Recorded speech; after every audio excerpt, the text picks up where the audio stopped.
Good morning, students.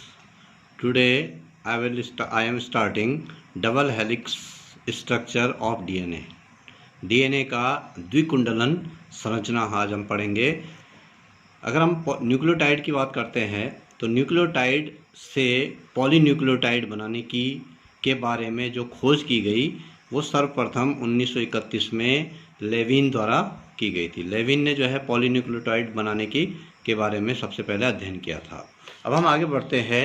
4 graph का नियम, 4 graphs rule जो है 1950 में 4 ग्राफ जो साइंटिस्ट थे उन्होंने डीएनए में जो क्षारकों की मात्रा होती है, 4 जो क्षारक होते हैं प्यूरिन और पायरिमिडीन, एडेनिन, ग्वानिन, साइटोसिन और थाइमिन, इनकी मात्रा के बारे में जो है अपना जो है खोज की थी। इन्होंने पहले बोला इन्होंने कि एडेनिन हमेशा थाइमिन के बराबर होता है। का मतलब होता है एडेनिन जो है वो प्यूरिन है और जो थाइमिन है वो पायरिमिडीन है। तो इन्होंने कहा प्यूरिन किसी भी डीएनए में जो प्यूरिन्स की जितनी मात्रा होती है उतनी ही मात्रा पायरिमिडीन की होती है। और अगर इसका रेशियो देखा जाए एडेनिन और थाइमिन का जो रेशियो होता है वो हमेशा 1 होता है। इसके बाद उन्होंने बोला कि साइटोसिन और ग्वानिन जो होते हैं वो हमेशा बराबर होते हैं। जितने साइटोसिन होते हैं उतने ग्वानिन होते हैं और साइटोसिन और ग्वानिन का जो रेशियो होता है वो 1 होता है। एडेनिन प्लस ग्वानिन, जितना एडेनिन और ग्वानिन को अगर जोड़ा जाए उसका जो टोटल होता है वो थाइमिन और साइटोसिन के टोटल के बराबर आता है। ये 4 ग्राफ ने जो है इसके बारे में अध्ययन किया था। अब आगे बढ़ते हैं इसी डबल हेलिकल स्ट्रक्चर के बारे में। Watson and Crick, James Watson and Francis Crick ने जो है 1953 में डीएनए की द्विकुंडलन संरचना, डबल हेलिकल स्ट्रक्चर संरचना का त्रिबिंब जो 3 डायमेंशनल मॉडल होता है उसको प्रस्तुत किया और इस कार्य के लिए उन्हें 1962 में चिकित्सा क्षेत्र में नोबेल पुरस्कार दिया गया। वाटसन और क्रिक को संयुक्त रूप से जो है नोबेल पुरस्कार इसके लिए दिया गया। अब ये वाटसन और क्रिक का जो डबल हेलिकल स्ट्रक्चर है वो इस प्रकार से है। इसका एक पॉलीन्यूक्लियोटाइड हेलिक्स इस प्रकार से जाता है, दूसरा उसी के पैरेलल इस प्रकार से जाता है। ये जो है दोनों इस प्रकार से घूमते हैं कि एक हेलिक्स और दूसरे हेलिक्स के बीच की जो दूरी होती है वो 20 एंगस्ट्रॉम होती है और एक घुमाव जो होता है वो 34 एंगस्ट्रॉम के बराबर होता है। ये अगर हम इसको घुमाव देखें तो यहाँ से और यहाँ तक ये ऐसे एक कुंडली का एक घुमाव जो होता है वो 34 एंगस्ट्रॉम के बराबर होता है। 2 पॉलीन्यूक्लियोटाइड चेन के बीच की जो डिस्टेंस होती है वो 3.4 होती है और एक घुमाव जिसमें कि 34 एंगस्ट्रॉम जिसकी वैल्यू होती है उसमें कुल जो न्यूक्लियोटाइड्स होते हैं उनकी संख्या जो है 10 होती है। तो ये उसका है, इनके बीच में ये जो है न्यूक्लियोटाइड्स है, ये क्षार इनको जो है बेस पेयर इनको बोला जाता है। ये बेस पेयर्स जो है चलते हैं। इसको डबल हेलिकल स्ट्रक्चर, ये डबल हेलिकल स्ट्रक्चर होता है यहाँ पे 3 to 5 एंड और ये 3 to 5 एंड का मतलब 3 एंड का मतलब होता है कि जो पेंटोस शुगर होती है उसका 3rd कार्बन और यहाँ ऊपर की तरफ 5th कार्बन, यहाँ ऊपर की तरफ 3rd कार्बन और नीचे की तरफ दूसरे हेलिक्स में 5th कार्बन। ये जो है वाटसन एंड क्रिक का मॉडल है। अब आगे बढ़ते हैं। वाटसन एंड क्रिक मॉडल के प्रमुख बिंदु कौन कौन से उन्होंने बिंदु इसमें रखे। सबसे पहला बोला उन्होंने कि प्रत्येक जो डीएनए अणु होता है उसमें पॉलीन्यूक्लियोटाइड श्रृंखलाओं के जो होते हैं 2 हेलिक्स होते हैं। हमने इसके बारे में पढ़ लिया कि 2 हेलिक्स जो है इसके होते हैं, ये 2 हेलिक्स है इसके, ठीक है। दूसरा है पॉलीन्यूक्लियोटाइड श्रृंखलाएं एक दूसरे के विपरीत दिशा में कुंडलित होती है।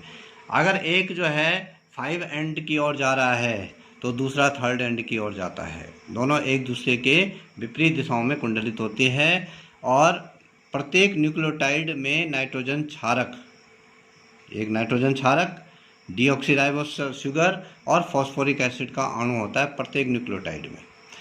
शर्करा और फॉस्फोरिक अम्ल के मध्य जिसमें शर्करा और फॉस्फोरिक एसिड एक दूसरे के साथ जुड़ते हैं उसको फॉस्फोडाइस्टर बॉन्ड बोला जाता है, जहाँ पे शर्करा और फॉस्फोरिक अम्ल जुड़ते हैं।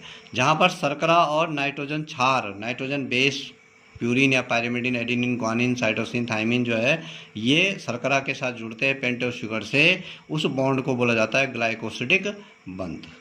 छठा पॉइंट होता है डीएनए के एक हेलिक्स में प्यूरिन्स की मात्रा हमेशा पायरिमिडिन के मात्रा के बराबर होती है। जितने प्यूरिन्स होते हैं उतने पायरिमिडिन होते हैं।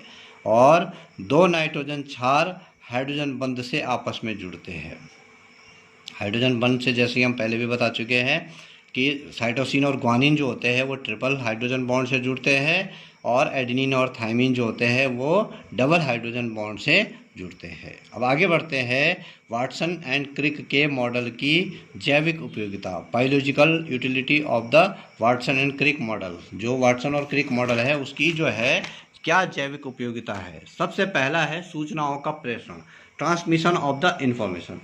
ये जो डीएनए होता है इसका सबसे महत्वपूर्ण कार्य होता है।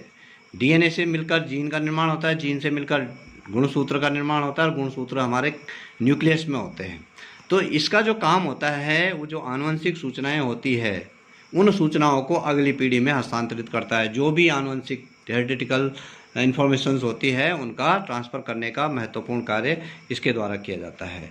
इसके अलावा द्विगुणन का आधार, बेसिस ऑफ द रेप्लिकेशन।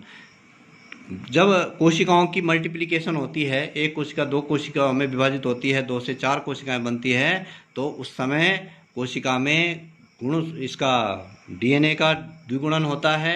एक डीएनए से 2 डीएनए बनते हैं तो गुणसूत्र भी दुगने होते हैं, उतने ही मात्रा में जीन्स भी बढ़ते हैं, जिसके कारण जो द्विगुणित डीएनए होते हैं वो पुत्री कोशिकाओं में उनकी संख्या बनी रहती है। तीसरा जो इसका जैविक आधार है, जैविक उपयोगिता है, वह है आनुवंशिक कोड, जेनेटिक कोड। डीएनए के अंदर जो भी कार्य किए जाते हैं, खासकर प्रोटीन संश्लेषण जो किया जाता है, उसकी एक कोडोन की एक लैंग्वेज होती है, और उस कोडोन की लैंग्वेज के द्वारा ये निर्धारित किया जाता है कि प्रोटीन का संश्लेषण किस प्रकार से होता है। उसको जेनेटिक कोड या आनुवंशिक कोड कहते हैं। इसके बारे में अभी हम इसी चैप्टर में हम आगे पढ़ेंगे। अगला आता है इसमें विकृतीकरण एवं पुनः आकृतीकरण, डीनेचुरेशन एंड रीनेचुरेशन। जो डीएनए होता है, सबसे पहले हम विकृतीकरण की बात करते हैं। उसमें एक ऐसी क्षमता होती है कि जो अगर हम उसको उच्च ताप पर गर्म करते हैं डीएनए को, या उसको अम्लीय या क्षारीय माध्यम में डाल देते हैं, कंसंट्रेट अम्ल या कंसंट्रेट क्षार में अगर उसको डाल देते हैं, तो उसके जो नाइट्रोजन क्षार के मध्य जो हाइड्रोजन बॉन्ड होता है एडेनिन और थाइमिन के बीच, या ग्वानिन और साइटोसिन के बीच में जो हाइड्रोजन बॉन्डिंग होती है वो टूट जाती है, जिसके कारण इसके जो 2 कुंडल होते हैं वो पृथक हो जाते हैं, दोनों हेलिक्स जो है पृथक हो जाते हैं, और डीएनए का विकृतीकरण हो जाता है। इसको जो है डीनेचुरेशन ऑफ डीएनए इसको बोला जाता है। अगर हम गर्म जो हमने किया था उसको अगर हम डीएनए को ठंडा कर दें, या उसका अम्लीय माध्यम या क्षारीय माध्यम को उदासीन कर दें, तो इसका जो डबल हेलिक्स होते हैं वो दोबारा बन जाते हैं। दोबारा से जो अलग हुए थे नाइट्रोजन क्षार वो एक दूसरे के साथ जुड़ जाते हैं और 2 हेलिक्स इसका बन जाता है। ये क्षमता डीएनए के अंदर होती है, और इस क्षमता को बोला जाता है पुनः आकृतीकरण या रीनेचुरेशन, इसको बोला जाता है। अब आगे बढ़ते हैं डीएनए के कार्य, फंक्शंस ऑफ डीएनए। डीएनए के द्वारा हमारे शरीर में बहुत कार्य किए जाते हैं, या जीवधारी में अनेक कार्य इसके द्वारा किए जाते हैं। सबसे पहला तो है कि डीएनए जो अधिकांश जीवधारी जितने भी होते हैं 99% लगभग जो जीवधारी होते हैं उनमें आनुवंशिक पदार्थ होता है, जेनेटिक मटेरियल होता है। इसके बारे में हम पहले भी पढ़ चुके हैं।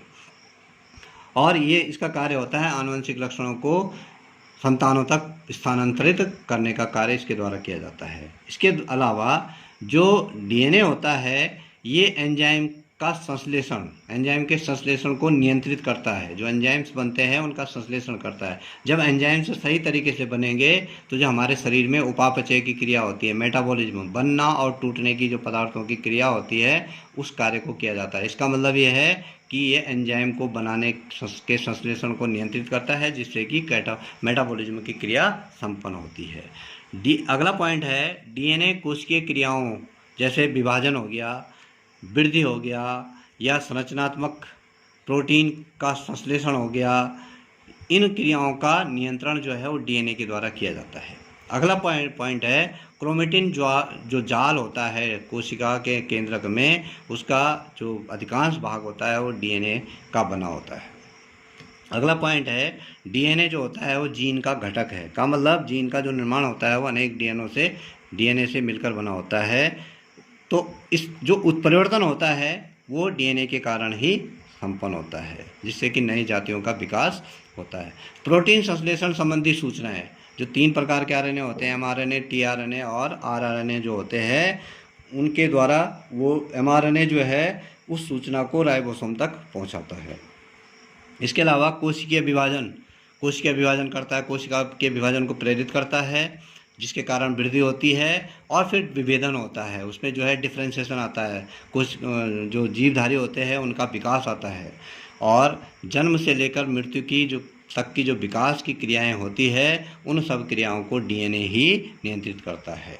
अगला पॉइंट है डीएनए जीन्स के जो जीव होता है उसके जीवन का आधार है। हमारे जितने भी ऑर्गेनिज्म होते हैं उनका जो है ये एक हम ये कह सकते हैं कि वाइटल एक्टिविटी के लिए ये एक बेसिस है।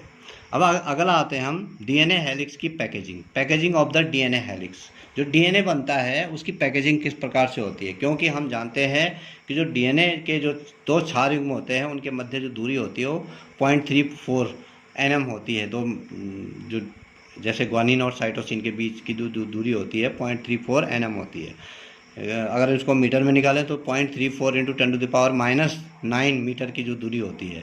अब अगर हम जो है डीएनए की कुंडली जो होता है उसको केंद्रक में फिट करने की जो प्रक्रिया होती है, क्योंकि अगर डीएनए को देखा जाए तो बहुत लंबा होता है, डीएनए जो है वो बहुत लंबा जो है वो होता है। अगर उसको देखा जाए तो उसको फिट करने के लिए जो वो अपने को जो न्यूक्लियस में फिट करता है उसको पैकेजिंग कहा जाता है। क्योंकि जो डीएनए की अगर लंबाई देखी जाए तो डीएनए की लंबाई जो होती है वो 2.2 मीटर की लंबाई जो है आती है उसकी।